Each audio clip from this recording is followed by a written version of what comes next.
Dear Ate Sam, magandang araw po. Gusto ko lang sana maglabas ng saloobin at humingi ng payo.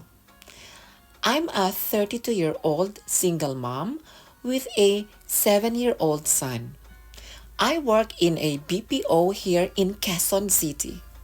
Medyo okay naman ang kita, pero kulang pa.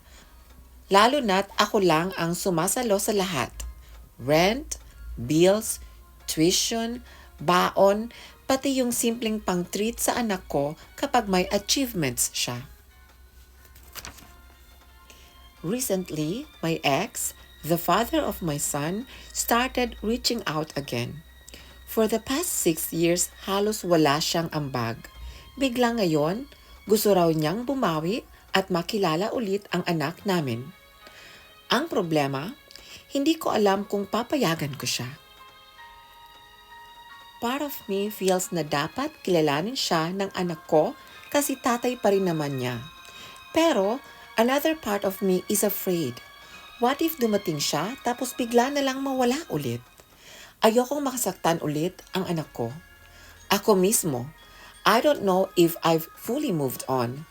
Nandyan yung galit, pero nandyan din yung pagod. Sabi ng mga friends ko, hayaan mo na lang. At least may chance na makatulong siya. Pero, iba talaga pag puso ng anak mo ang nakataya. So heto po ang tanong ko. Dapat ko bang buksan ulit ang pinto para sa tatay ng anak ko? O mas mabuti nang protektahan na lang siya at wag nang hayaan makapasok pa sa buhay namin? Salamat po sa oras ninyo at sana ay marinig ko ang payo ng iba. Lubos na gumagalang, confused mama from Quezon City.